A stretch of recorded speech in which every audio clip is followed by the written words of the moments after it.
Bueno, una de las preguntas se refiere, preguntan el efecto alelopático del residuo agrícola de cosecha. ¿A qué se refiere?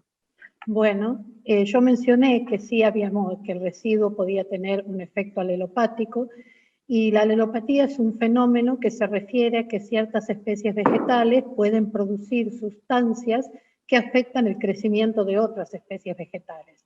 Nosotros hemos trabajado en esa línea y hemos visto que efectivamente el residuo de la caña de azúcar tiene compuestos de tipo fenólico que sí tienen efectos sobre el crecimiento de otras especies, y lo hemos probado evaluando su efecto sobre el crecimiento de algunas malezas importantes en los cañaverales, como el pasto cubano, la pata de gallina, el amaranthus, el mismo tupulo, y efectivamente hemos observado que estos compuestos liberados por el RAC tienen un efecto de disminución del crecimiento de estas especies de malezas, lo que lo hace muy interesante en un futuro para pensar en la formulación de bioherbicidas.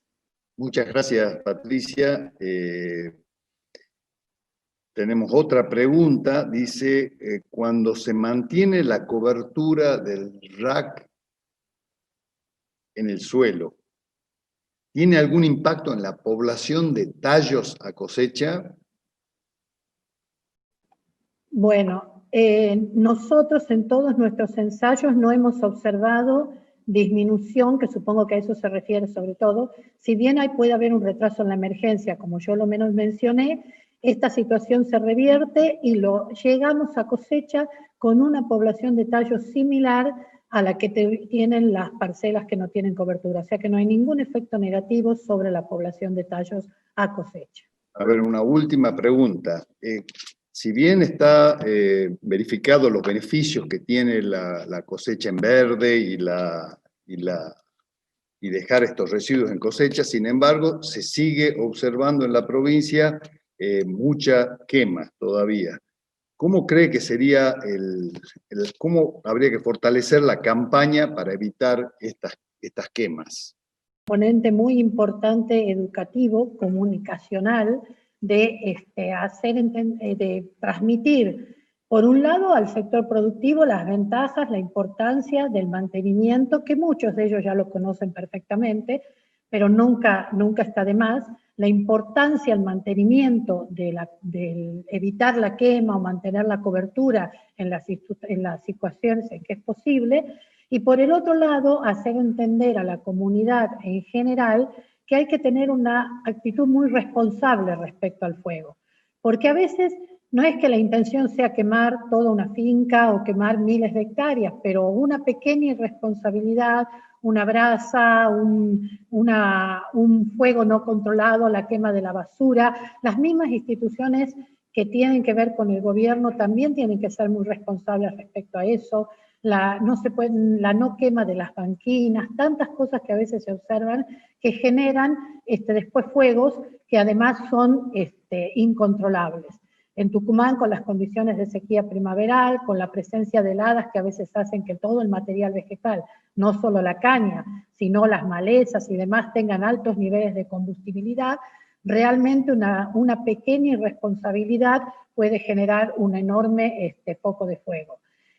Otra herramienta importante que yo quisiera destacar es la certificación que se está llevando adelante de los campos de caña de azúcar manejados sin utilización del fuego, porque es una herramienta que valoriza la actitud responsable de los productores de hacer todas las actividades para evitar que ocurran los fuegos en sus campos y que estos fuegos se propaguen. Y creo que todas estas acciones en conjunto y la conciencia general de la importancia de evitar la quema es lo que tenemos que trabajar todos. Todos tenemos parte de la responsabilidad.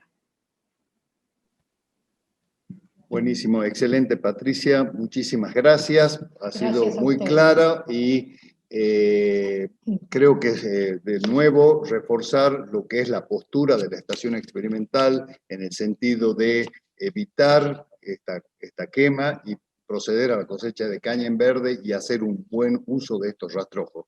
Creo que lo estamos tratando de visibilizar cada vez más esta postura porque entendemos que si bien, como dijo Patricia, ya el productor azucarero, productor cañero, ya conoce los beneficios que tiene evitar la quema, la población en general todavía no dimensiona y sigue creyendo que el productor es el que quema. Y hoy sabemos que son factores externos a los cuales, por ejemplo, este año se ha sumado una intensa sequía y que ha hecho que haya combinado con una helada mucho material inflamable y ante cualquier chispa hemos tenido importantes incendios.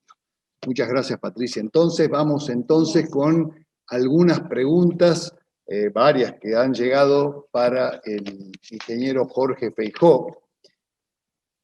En primer lugar, le preguntamos, él mencionó la prórroga de la ley 26093 por un lado, que ya esperamos que sea tratada, pero también habló de un proyecto de ley, de la ley bioenergética, para modificar esto. ¿Cómo se compatibilizan ambos proyectos y si no es que si no puede generar algún tipo de interferencia? Bueno, buena pregunta.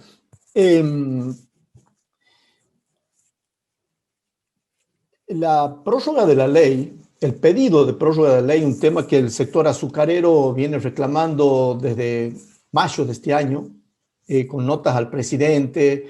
Recuerdo una solicitada del 30 de junio que sacamos el sector industrial, todas las entidades cañeras y más de 30 sindicatos de campo y de fábrica en los diarios de Buenos Aires, La Nación y Clarín, pidiendo la prórroga. ¿Por qué? Por una razón muy sencilla. La ley 26093 termina en mayo del año que viene, el 12 de mayo del año que viene. Tiene fecha fija. Y el sector azucarero, que termina ahora su zafra, y ya terminó su zafra en Tucumán, tiene que hacer su aprestamiento industrial para la próxima zafra. Y un aprestamiento se hace si va a haber biocombustible y otro si no va a haber biocombustibles. No podemos en el país saltar sin red. La prórroga de la ley es tener la red para que el bioetanol y los biocombustibles, una ley ampliamente beneficiosa para el país, como he tratado de mostrarlo en esta presentación, ¿no es cierto?, no termine. ¿Qué quiere decir que termina la ley? En concreto, que termina el corte obligatorio de bioetanol en nafta y de biodiesel en gasoil. Es decir, no va a haber a quien entregarle el bioetanol y el biodiesel. Muy bien, ese es por qué la prórroga de la ley. ¿Por qué una nueva ley? Porque el sector azucarero, junto con los demás cámaras, cadenas de valor de los biocombustibles, soja y maíz, hemos trabajado desde hace 2 años en prever que esto no ocurra, que llegara mayo sin una nueva ley. Y desde febrero de este año, que tenemos un proyecto íntegramente terminado de nueva ley con un nuevo horizonte de desarrollo a los próximos 15 años. Pero ese proyecto, digamos, va a tener mucho trámite legislativo. Es un proyecto de 90 artículos, es toda una estrategia de desarrollo distinta. ¿Qué quiero decir? En uno de sus últimos artículos prevé la derogación de la ley 26093 en cuanto sea sancionada. O sea que en ese sentido se complementan perfectamente. Lo que sabemos y estimamos del sector azucarero es que estando en diciembre, noviembre, digamos, es altamente improbable que una nueva ley de esa envergadura se trate en las 2 cámaras hasta mayo del año que viene. Por eso pedimos la prórroga y por eso nos ofrecemos al debate y al tratamiento parlamentario del nuevo proyecto de la Liga de Bioenergética de Provincias. Bien, Jorge, muchas gracias. Hay 2 preguntas que vamos a juntarlas en una. En una nos preguntan si es factible realizar una acción de amparo, como se hizo en el caso del maíz, para el precio del bioetanol de caña, y otra que nos preguntan por qué la industria azucarera no presentó amparo por el precio del bioetanol. Bueno, son muy buenas preguntas. Las cámaras empresarias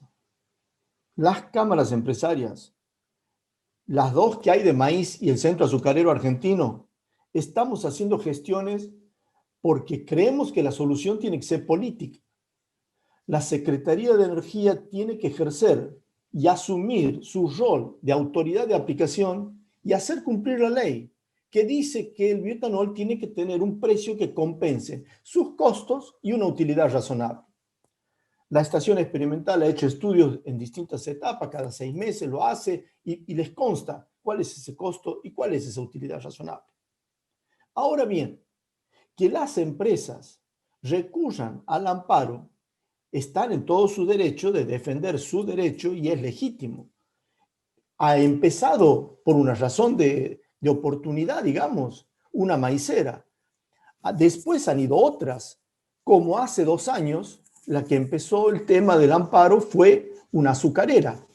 Es decir, no pensamos que hay que buscar la solución política. Por eso, como he citado en la presentación previa, digamos, las 3 cámaras, las 2 de maíz y el Centro Azucarero, hemos tenido una reunión el jueves y hemos hecho una presentación formal a la Secretaría de Energía, al Ministro de Economía, porque confiamos en que haya una solución política y no la vía judicialización, que por supuesto es un derecho al que no voy a hablar por las empresas, pero les asiste a las empresas. Yo lo que puedo decir es, como Cámara Empresaria, confiamos todavía en que la autoridad política y la autoridad de aplicación dé una respuesta cuanto antes y fije un precio que sea compensador para el bioetanol. Gracias por esa respuesta. Otra pregunta para el ingeniero Feijó. ¿No sería necesario una acción conjunta dentro del Mercosur para informar las propiedades y ventajas del azúcar a la población en general, en las escuelas, etcétera? Sí, la verdad que es muy razonable la pregunta, sugerencia, digamos. Nosotros formamos parte de un ALA, que es la Asociación de Azucareras de América Latina. Yo tengo reuniones periódicas con ellos. Yo les he compartido a algunos técnicos de la experimental la web, se hacen muchos trabajos. Hay constatación en todos los países de lo que he anticipado en cuanto a la relación del azúcar y el cuidado de la salud. El azúcar es plenamente compatible con los cuidados de la salud. Lamentablemente hay una fuerza con alto financiamiento en contra del azúcar. Lo he conversado con los directivos de UNICA, la Asociación de la Industria Azucarera Brasileña. La presión es muy fuerte, aún en Brasil, con la potencia azucarera que es.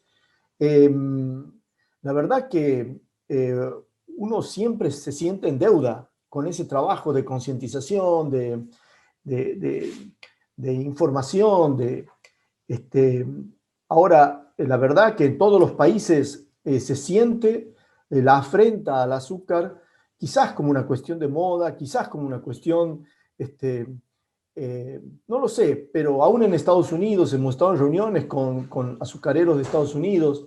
Esto es un tema de impacto general, a pesar de la constatación que la obesidad y el sobrepeso aumentan de manera lamentable y dramática en todo el mundo, incluida la infantil, y sin embargo el consumo de azúcar cae. Evidentemente aquí hay alguna cuestión de intereses que no hay que perder de vista, digamos.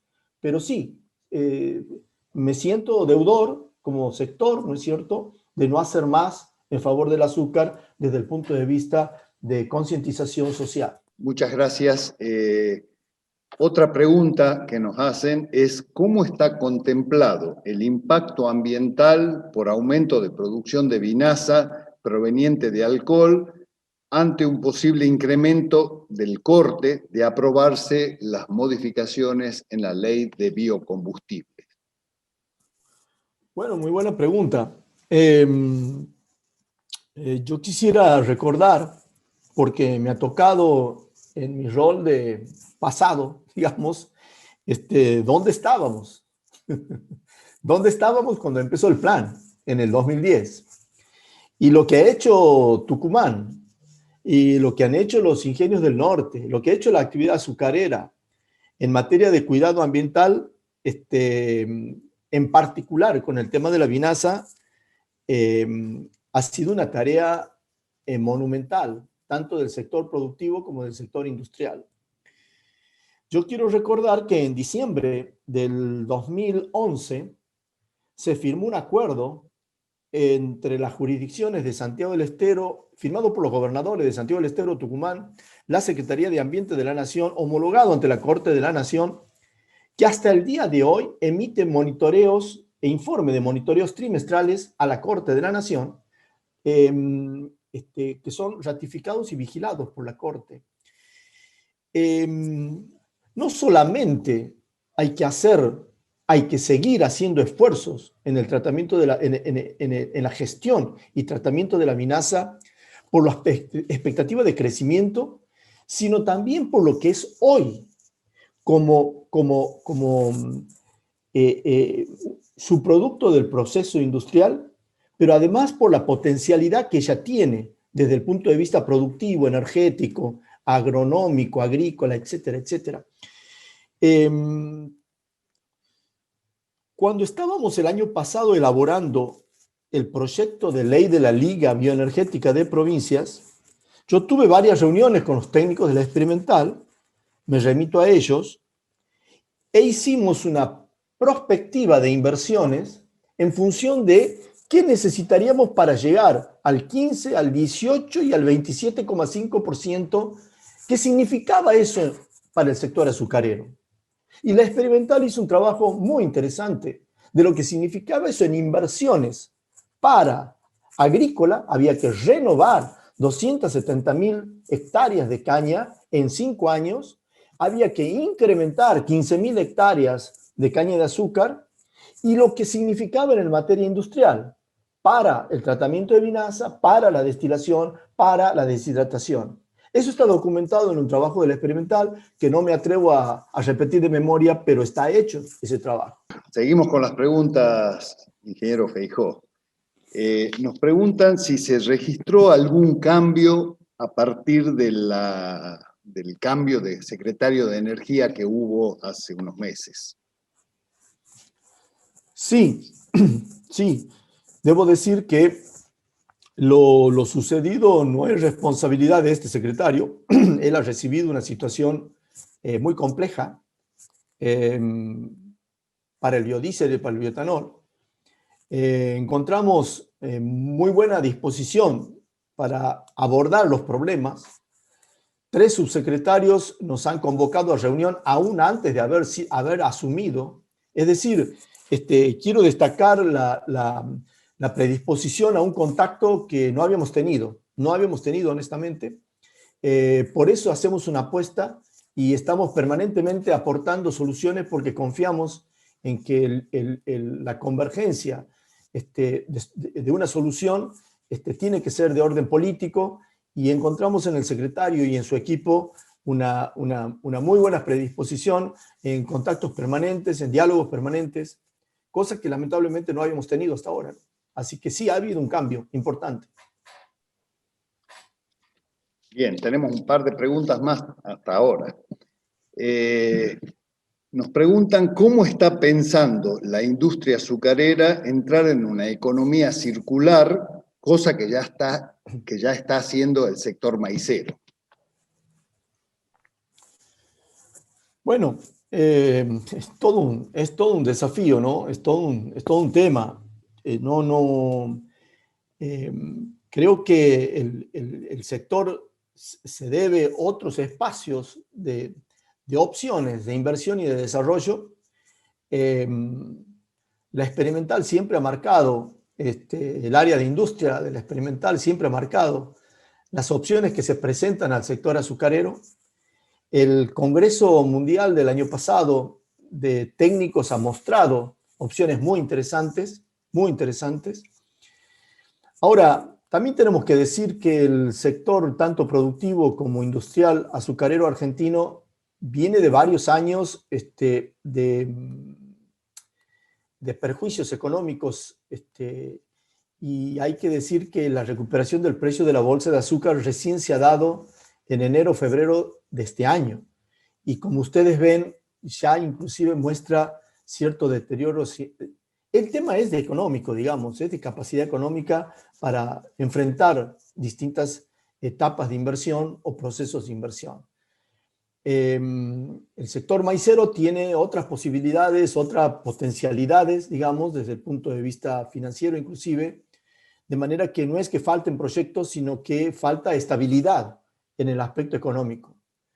Yo he planteado, por eso, en el escenario a la perspectiva del próximo año, de la próxima zafra, cómo creemos que hay condiciones para el sector azucarero, defienda su inventario en toda la cadena, cañeros e industriales, operadores comerciales, hay posibilidades de mejorar el precio, y por eso he marcado también, y le hemos propuesto a la Secretaría de Energía, un sendero de recuperación del precio de bioetanol que nos dé otra sensación, otra expectativa temporal. 9, 10 años de precio congelado en las condiciones económicas del país, la verdad que deja muy poco margen para proyectar inversiones. No es falta de ideas, es condiciones económicas, y no estoy marcando una queja injustificada, porque también hay que decir, hay que poner en perspectiva la situación del sector azucarero. ¿Por qué digo poner en perspectiva? Lamentablemente, muchas industrias del país han tenido un año muy difícil, muy complicado. Puesto en perspectiva, como sector azucarero deberíamos dar gracias a Dios. El año que hemos tenido, hemos podido hacer la zafra, hemos tenido que lamentar contagios, pérdidas, etcétera, pero el tiempo nos acompañó, no hemos tenido un día de parada de zafra, se ha producido el azúcar, se ha producido el alcohol. Es decir, que estos desafíos que, como bien se marcan, debemos tener en cuenta, pero no tenemos que perder en perspectiva la difícil situación que ha pasado mucha industria del país, el buen año azucarero desde el punto de vista productivo y la posibilidad que se nos presentan de mejorar las condiciones económicas.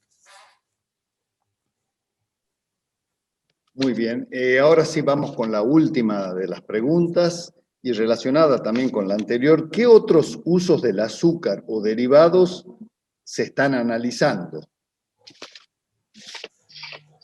Bueno, es lo mismo, creo que es la experimental la que nos debería dar.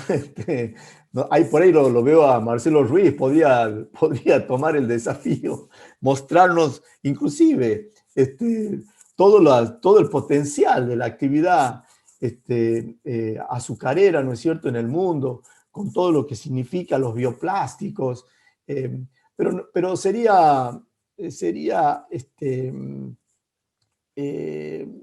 faltar a la verdad decir que se está analizando. No, hoy por hoy lo que hay importantes avances es en la producción de bioetanol, en la tecnología aplicada a la deshidratación, todo lo que se está haciendo en materia de papel, en fin. Pero los nuevos temas están condicionados por las condiciones que he marcado antes, ¿no? Son las mismas, las económicas financieras del sector. Bien, bien, Jorge, muchísimas gracias. Como añadidura a esto, debo decir que efectivamente la estación está analizando diversos usos y más que analizando, está investigando la potencialidad. Hoy sabemos que la caña de azúcar no es solamente azúcar, sino también es energía, es alcohol, es, digamos, electricidad, etanol para combustible, y estamos analizando todo a través de un proyecto que se denomina de biorefinerías, como para darle un uso mayor. Así que eso un poco para complementar la respuesta, porque bueno, así venía la pregunta. Quiero agradecer muy especialmente a Jorge Feijó por su predisposición para, como decía al inicio, habernos acompañado en el mes, a inicios del mes de junio, con lo que eran las perspectivas del sucroalcoholeras para el año 2020, y en esta oportunidad para hacer este balance de lo que fue finalmente la Zafra 2020 y cuáles son las perspectivas para la próxima Zafra 2021 y con toda la añadidura que tiene el tema de biocombustibles, etc. Así que muchísimas gracias. De esta manera yo quiero ir dando por finalizado este ciclo, repetir de vuelta los agradecimientos a las empresas que nos acompañan y que como siempre consideramos que es necesario mencionarlas específicamente para que ustedes sepan cuáles son las empresas que hacen posible esta transmisión. Ellas son Adama, Agroacción para Nutribacter, Agroenergía para Castrol y Action, Agrolajitas para Speed Agro y Lanter, Agroseed, Ando, BAS, Bayer, Corteva, Don Mario, Citromax, Fertiglobal, FGF Trapani, Fitoquímica, FMC, La Asturiana, Pioneer, PM Agro, ProAgro, Rotam, Seedcorp, Siner, Syngenta, Tensac, Vivero Citrus, Vivero Quebrada de Lules, Whitseeker 2, Yara y Zafra. A ellos nuestro especial agradecimiento. También reiterarles el agradecimiento a ustedes por todo el acompañamiento durante este ciclo y como siempre lo hacen en cada vez que la Estación Experimental Obispo Colombres los convoca para esta tarea tan importante que es la transferencia de tecnología y además esa rendición de cuentas hacia los productores y los industriales del sector agrícola que hacen posible a esta estación centenaria. También a la empresa Bruque que nos acompaña en la gestión comercial, a todos los disertantes que nos han acompañado en este ciclo, incluidos los de la institución y los externos, tanto nacionales como extranjeros. Un especial agradecimiento reiterado al ingeniero Feijó por esta doble acompañamiento. También a los integrantes de las secciones informática y comunicaciones por todo el apoyo logístico. Reiterar lo que mencioné al principio, el agradecimiento a Hernán Salas y Silvio Salmoiragui, porque han sido realmente el motor que han mantenido este ciclo funcionando a lo largo de todo este año. Reiterarles que esta ha sido la última emisión del ciclo, la emisión número 22, en la cual tuvimos el acompañamiento de más de 5.500 asistentes y el apoyo de 46 empresas. Y por esto, además, reiterarles lo que dije también al comienzo, desearles a todos un feliz año nuevo y unas felices fiestas. Esperemos que el próximo año nos podamos ver en forma presencial, o si no será virtual, o bien será ambas, para aprovechar todo el potencial que nos ofrece esta tecnología para poder llegar a muchos otros lugares y poder llegar a personas que no siempre pueden acercarse a los lugares donde hacemos la convocatoria. De nuevo, mi agradecimiento a todos ustedes y será hasta el próximo año. Muchísimas gracias.